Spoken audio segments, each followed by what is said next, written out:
Surviving infidelity. Getting cheated on was terrible, but it turned out to be the best thing ever for me. I am happily married now. I've been together with my wife for 8 years, married for 6. I've always been honest with her. When we got together, I let her know that I had been engaged before. She obviously had questions. "This is going to be fun," I said. My first portion of advice is never date a stripper. You think you can change them, but you cannot. It is not as glamorous or exciting as it seems. I met the ex in a strip club. Obviously, she called me back and we hung out. She was beautiful and blonde, as well as athletic. At that time, I was young and dumb, full of hormones and testosterone. What proceeded was the worst 6 months of my life. I was paying for everything. For a stripper, she sure as hell didn't make good money. I soon found out, she was addicted to buying clothes among other things. We rented a house together, then moved into a bigger one. Where it started to get shady for me, is when I found out about a friend of hers. He was an older man who owned a car dealership. He was just a friend. Occasionally she would spend time with him because he was lonely and I would pick her up. I know how it sounds, I was a freaking idiot. She also had a kid, and he was a great one at that. They obviously had some issues, and I tried to make things better. Coming from a pretty messed up household that involved a lot of drugs and arguments, I had sympathy for them. My brother and his wife were initially supportive, but warned me. Things went to hell when she started sleeping in all day, spending more money, and more time with her friend. I would work 12 to 14-hour shifts, then have to go pick her son up from practice because she forgot or slept in. We started to get behind on bills, and were using credit cards way too much. I started to realize that this is not good, apparently because some of my coworkers knew who she was. Also, people in the hospital knew who she was. This was not great for my career. There were a few things that helped me make my decision to ghost her. She absolutely refused to get help. When I found out about her narcotic habit, when I found 6 empty oxycodone bottles in her drawer. Another great thing is when she stole half my prescription of Adderall for my ADHD. I was not sleeping, or eating well. I was super stressed. And then of course she spent the night with the guy I found out. The last straw for me, was when we were so broke, I had to sell my dead friend's rifle that he had given to me to pay bills. The guy was a single dad and deserved it. I'm glad I sold it to him.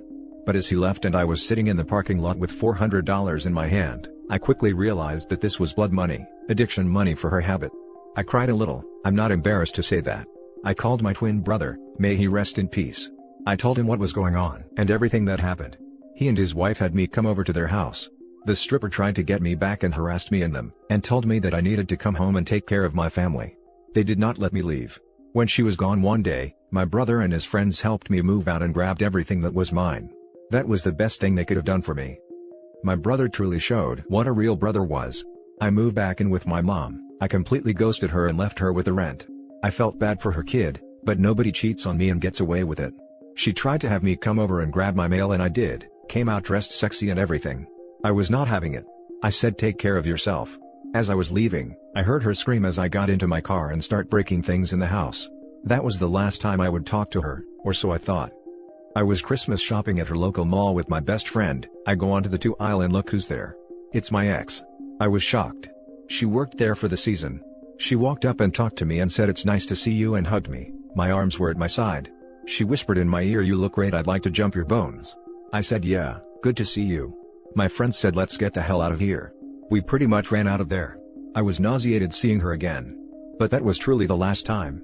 Everybody at work and in my family was very supportive, and because of this, I was able to get back to normal and save my career. To all the guys and girls out there, have some respect for yourself. Establish standards. If you have a suspicion, follow up on it. Do not back down and be a doormat like I was. 6 months after we broke up, I meet the love of my life. We are happily married, and I've never trusted another woman more. Thank you to whoever read this. And for me, I can never forgive a cheater and a liar. And as the saying goes, once a cheater always a cheater. I am trying not to judge other people who have cheated and repaired their marriage, but they knew the risk and what they were doing was wrong. Some can fix their relationships, I could not, and would not. I am a good husband to my wife and will never betray her. Now for the top comments. Thanks for this. This sub needs some sunshine every now and then. Wishes had brother like yours and I'd have not been such a dupe when I was younger. There are people who have made it out of infidelity whether they divorced or reconciled. I hope more here do. You're certainly welcome, dude. I'm glad that I could shine some light on your life. There is life after infidelity, and you can make it. I'm glad that you're doing well. I'm sorry that stuff happened to you. Better that you were young though, because you grew wiser and will not make that same mistake. I used to have a friend who was dating a stripper. He was able to get her clean of meth, but got pulled into a codependent relationship because he was afraid that she would end herself if he left. He hated that she did private dances, where other men not only looked at his girlfriend but potted her too. All of our mutual friends were talking about how brave she was and all that. I could see the look in his eyes though. It was as if he was trapped in a nightmare that he couldn't get out of. She finally blew up at me about something totally unrelated, and I just cut off that pod friends as being too toxic to be around. Stay strong, brother. You made the right choice. Thank you very much, it sure was. I'm not afraid to tell people that I was weak, but luckily, I had people to support me. That's not always the case for people. At least in here, I can give people hope and advice. This can be inspirational for someone that's caught in love and stuck in the manipulation loop. You walked up to the gates of hell, glad you opened your eyes and walked away. Some people are not that lucky, my friend. Some dudes are just sure that, this time, they will change and they love the cheater so much. Unfortunately, they walk through those gates willingly. Very true, and thank you for your wonderful compliment. I'm glad I survived. Now for the next story. D-Day was about 5 hours ago. Me, 32 male, wife, 32 female. Not sure where to start. I know I just found out, but writing is very therapeutic for me, and I surprisingly have a clear head. Anytime I vocalize it I start crying, so writing is my method of release. About a month ago, my wife found out her best friend was cheating on her husband. With COVID, I was feeling lonely, so I suggested inviting them to dinner, which is when she told me that was a bad idea and why. I immediately told her we can't see her friend anymore because she is untrustworthy, and that she is no longer allowed near our 2-year-old son. We stopped talking to her and I reached out to her husband to offer my support. I had only started looking at Reddit for a few months prior, and found this sub around the time I found about the other couple's affair. When I read the stories on here, I always get emotional just thinking what I would do in any of your situations. Most of the stories involve catching a spouse by looking at their phones. I have never looked through my wife's phone before, but last night I couldn't sleep. I woke up to buy a Nintendo Switch deal for Christmas that went on sale at 1 a.m. ET today. Couldn't get back to sleep afterwards. I played video games all night, and around 8 a.m., I see my wife's phone charging on the table next to me and decided to take a look. I snooped more just to relieve my conscience, and even though her phone was locked, I had seen her unlock it enough to know the combination. I checked texts, email, and Facebook Messenger, and there was nothing. I put her phone down and started playing video games again, but I didn't feel relieved. I went back and started to see if she had Snapchat. She had it hidden in a folder.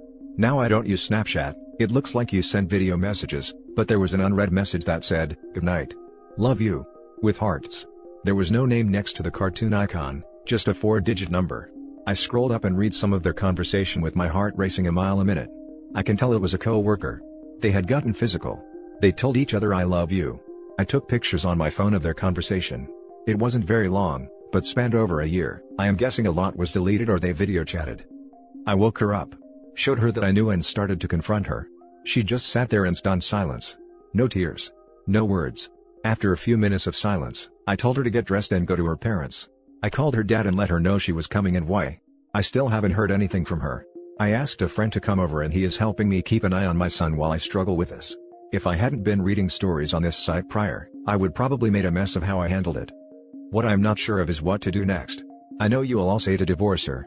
I have said the same thing to people in my situation. I am not sure if we have enough money to divorce each other, or a custody battle. We both work, and most of our savings just went into the house we just bought less than a year ago. I am mostly heartbroken for my son.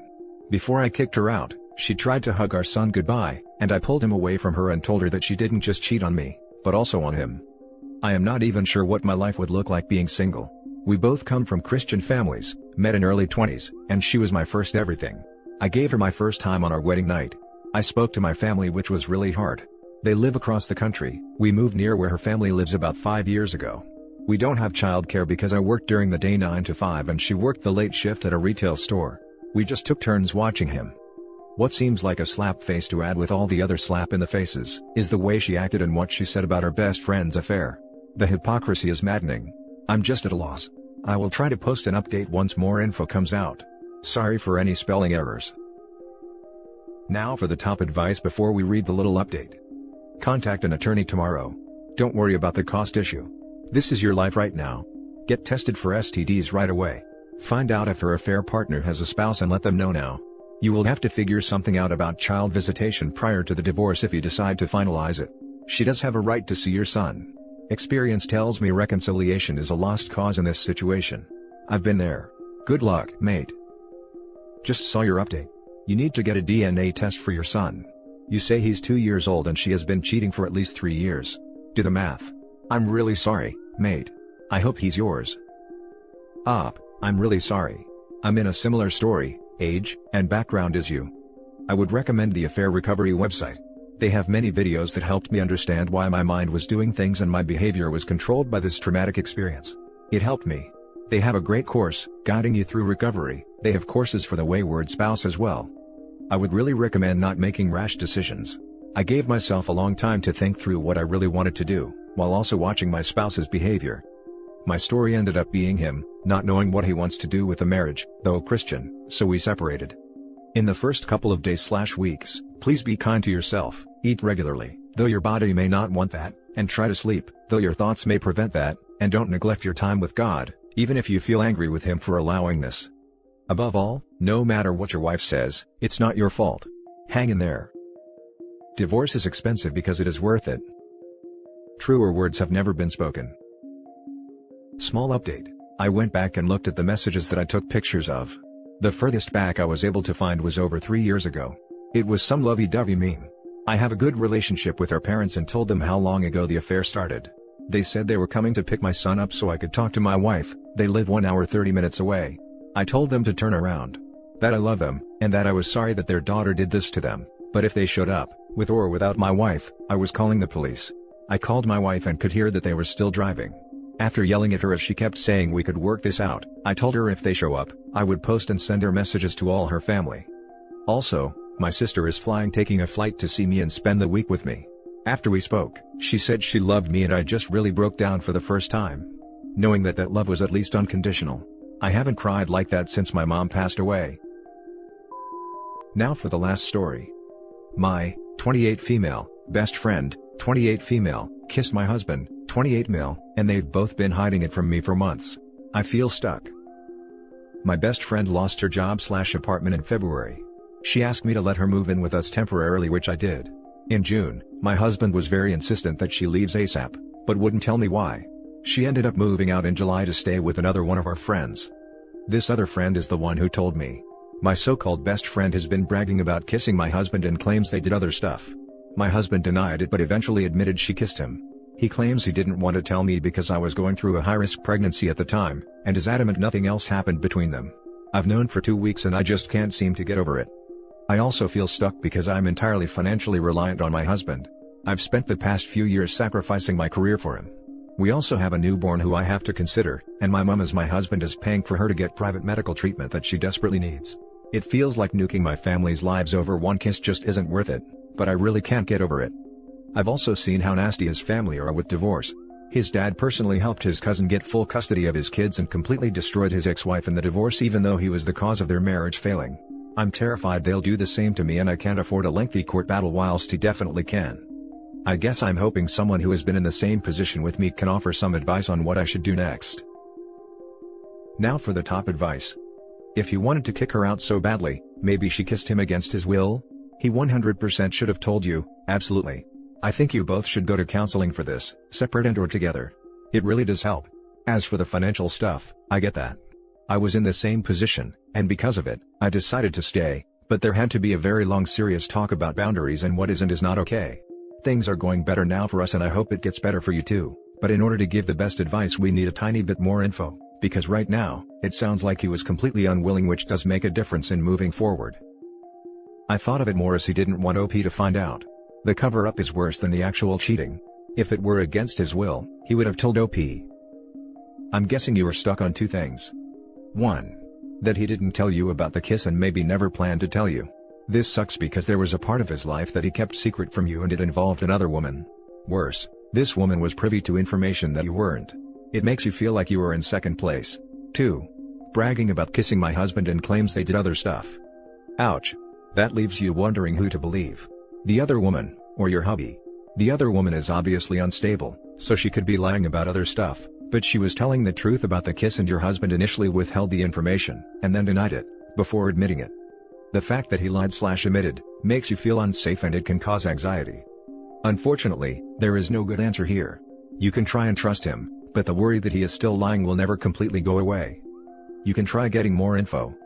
1. Either there is no more info and you will be exactly where you are now. 2. The info will confirm your husband's story and will make you feel safer because you were able to verify it. He lied once, so this is fair and necessary to your state of mind. 3. The info will confirm the other woman's story and you will have a cheating spouse on your hands.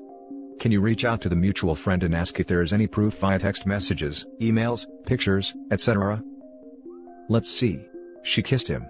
Did he kiss her back? Based on that event, he made her move out while trying to reduce the stress on your pregnancy. If he wanted to have an affair with her, he could have, but he didn't.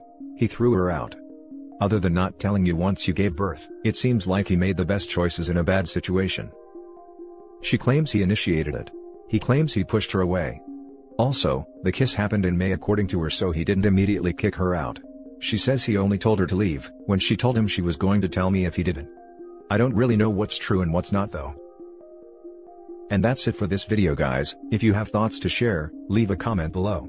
Don't forget to hit like and subscribe if you like this content. I'll catch you in the next one. Good day everyone.